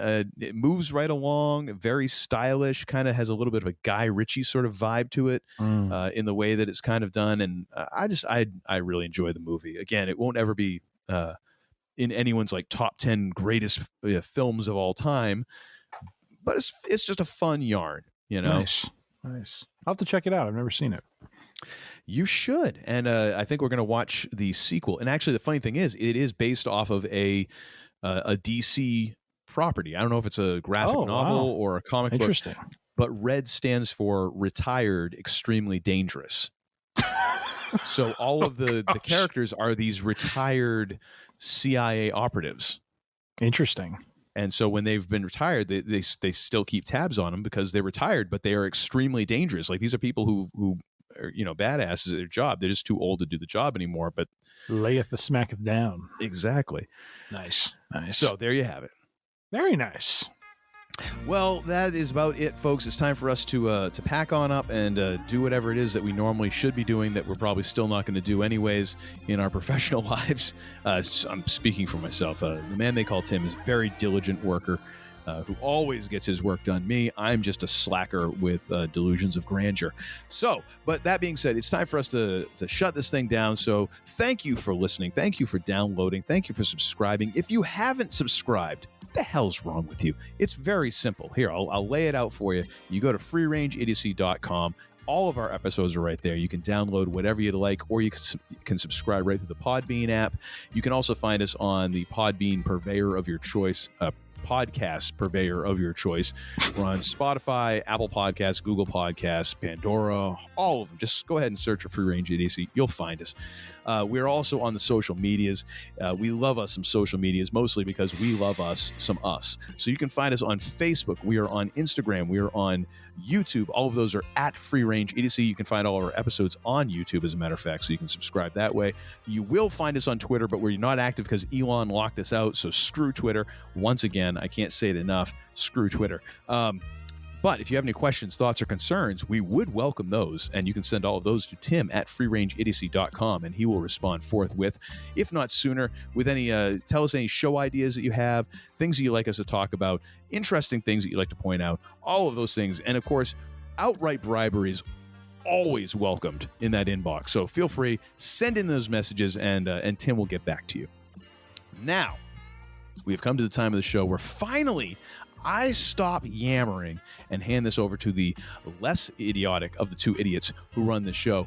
But not before I ask the second most important question in all of human history. The first, of course, being what is hip. The second of all being, what did we learn this episode? We've learned the following, my friend. Aha. We've learned that when Free Range Idiocy goes on a holiday break, we come back with more tangents than you can shake a stick at. Well, how did that ever happen? Because I can shake a stick at a whole lot of things. Like, it's not that difficult. Maybe that's actually the point. It's almost like if tangents could be like bats or something like that, like those bats in the cave, and they start flying around. You're just shaking the stick at it, like, get out of here, stop it. If tangents were dollars, I'd be making it rain. Oh, you would, sir. You would, sir. We've also learned that the man they call Tim and Uncle Todd, this year's gift exchange, very, very spirited and well done, and looking forward to future gift exchanges and the tomfoolery and ballyhoo that will take place. Yes, no. We've also learned, speaking of ballyhoo, that Voodoo Ballyhoo is going to be Uncle Todd's band's next name. Yes, I'm thinking that's got to be a metal sort of thing. I'd like to get a percentage of the gate if possible, if that takes off. So, what you need is a manager. Management, that's what you need.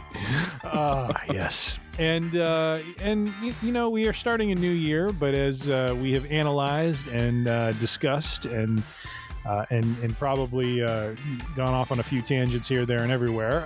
This year, some movies of interest, some movies of anticipation, and clearly from our top 10 or top 24, however you want to look at it, we have identified some that are ho-hum, not quite anticipated, and a little and some that are just ho. Yes, indeed. In, just make that money. Oh, good Lord. Hey, you know what? You were thinking it. I just said it. Well, where's the Godfather when you need him? Whoa, player. Well, with all that being said, as we like to close things out and as we embark upon yet another year, be safe, be healthy, be kind, be good to one another, please. For the love of Pete, be good to one another. And as is our habit, and as resolutions are being made this year, please, may we be good about turning the lights out. It's like I picked the wrong week to quit drinking. I beg your pardon, what did you say? I swear to God, I'll pistol whip the next guy that says shenanigans. Hey, Farva, what's the name of that restaurant you like with all the goofy shit on the walls and the mozzarella sticks? You mean shenanigans? Oh. Talking about shenanigans, right? Put those away! You're such a disappointing pair. I prayed so hard for you. Did you give me my cheese whiz, boy? Get out. And don't come back until you've redeemed yourselves. So say we all. So say we all. Well, I didn't think you had it in you. I'm your huckleberry. Why, Johnny Ringo, you look like somebody just walked over your grave. Is it just me, or when the whole it started getting into the 10th, the 11th round of voting for Speaker of the House? Oh God! Did you have the bit in Tombstone come up where you see the picture of Kevin McCarthy and you hear Doc Holliday? I have not yet begun to defile myself. Oh, is it no, just me? But it is apropos. It is apropos, my friend. At a certain point, I'm like, if we get beyond 20, maybe we do. We need to have a spelling contest to decide. I was going to say the line that follows that. Let's have a spelling contest. It's like Kevin versus Hakeem for the speakership. Spell. Can you hear? Can I hear it in the sentence? Oh, good Lord! Good Lord! That is funny. The word is futility. Now get the hell out of here!